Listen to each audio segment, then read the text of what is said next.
2008 से यामाहा की R15 Indian sport Riders को शार्प हैंडलिंग और दमदार परफॉर्मेंस के काफी सारे किस्से सिखा चुकी है और अब इसका चौथा अवतार आया है जिसकी खूबियों और खामियों को आजमाकर हम तय करेंगे कि आपको इसे खरीदना चाहिए या नहीं।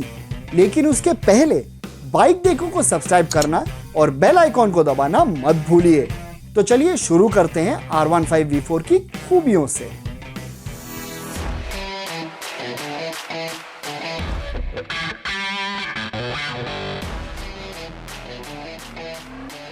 जी हाँ, हम मानते हैं कि R15 एक पर्पस बिल्ट स्पोर्ट बाइक है, तो इसका राइडिंग पोजीशन फॉरवर्ड लीनिंग और अग्रेसिव होगा जो हमें वर्जन 4 में भी बेशक दिखता है। लेकिन V3 की तुलना में इसके क्लिप ऑन हैंडल्स अब थोड़े ऊंचे हैं और इनको थोड़ी और बाहर की ओर भी लाया गया है। इस वजह से इसे चलाते वक्त आपके पीठ और कलाइयों में दर्द कम होगा। साथ में इसके रीडिजाइन और ऊंचे विंडस्क्रीन की वजह से स्पोर्ट राइडिंग करते हुए भी आप ज्यादा आसानी से और बिना अपने कंधों पे जोर डाले टक्ड इन रह पाएंगे।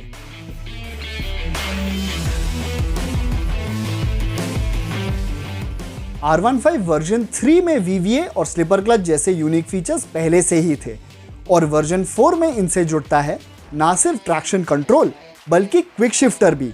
हालांकि ये सिर्फ क्लचलेस अपशिफ्ट्स के लिए है।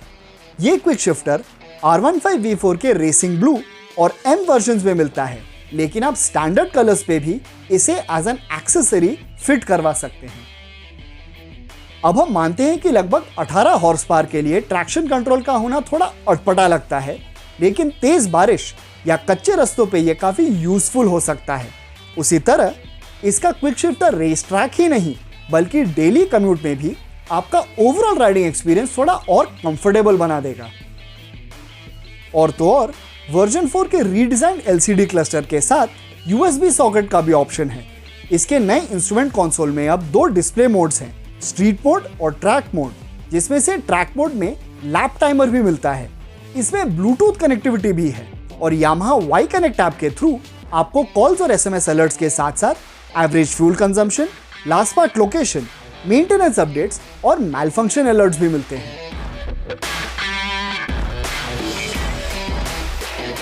बाकी सारे एडिशनल फीचर्स के साथ वर्जन 4 को अपसाइड डाउन फोर्क भी मिला है जो ओवरसीज मॉडल्स में वर्जन 3 से ही मिलने लग गया था।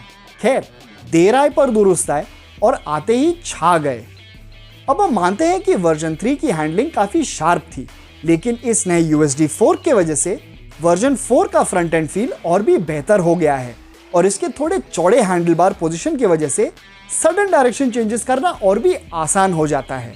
और हाँ, ये सब इसके बावजूद कि इसमें सिर्फ पीछे रेडियल टायर मिलता है। तो ये थी यामाहा R15 V4 की खूबियां। अब एक नजर डालते हैं इसकी खामियों की ओर।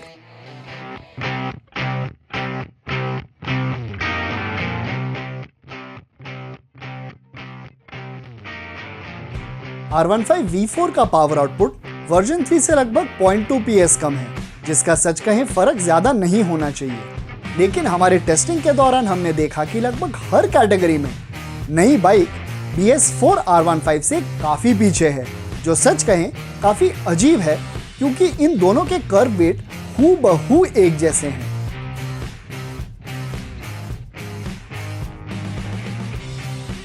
R15 वर्जन 4 के कम अग्रेसिव राइडिंग पोजीशन और शार्प हैंडलिंग से इसके ब्रेक्स ठीक से मैचअप नहीं कर पाते।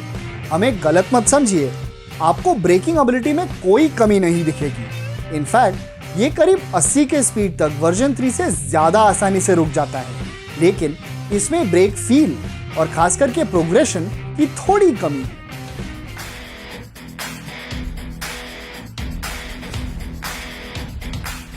वर्जन 4 में R15 की कीमत बढ़ जरूर गई है, लेकिन इस सेगमेंट में या इनफैक्ट इसके एक सेगमेंट ऊपर भी इतने सारे फीचर्स मुश्किल से मिलते हैं।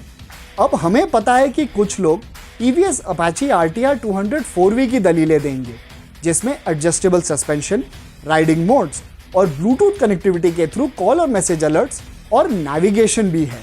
लेकिन उसका फोकस स्पोर्ट राइडिंग के साथ साथ एवरीडे यूजेबिलिटी पे भी है। रही बात KTM RC 125 की, जो इसका इकलौता राइवल है और बिगिनर ट्रैक राइडर्स के लिए आज तक दूसरा चॉइस, तो ये ना ही सिर्फ कम पावर ऑफ फीचर्स देता है बल्कि R15 V4 से थोड़ा महंगा भी है। तो अगर आपका ध्यान डेली कम्यूट से ज्यादा स्पोर्ट राइडिंग और खास करके ट्रैक राइडिंग पे है तो आपको R15 V4 बिल्कुल खरीदना चाहिए। वीडियो के अंत में हम नए R15 के फ्रंट के रिवाइज डिजाइन के बारे में आपकी राय जानना चाहते हैं। क्या आपको यह पसंद आया या नहीं, बताइए कमेंट्स में। खैर, आपको नए R15 का हेडलाइट डिजाइन पसंद आया हो या नहीं, वीडियो तो जरूर पसंद आया होगा। तो फिर ताल ठोक के लाइक और शेयर कीजिए और सब्सक्राइब करना और बेल आइकॉन भी दबाना मत भूलिए ताकि आप हर नए बाइक और स्कूटर के बारे में हिंदी में जान सके। तो मिलते हैं अगले वीडियो में।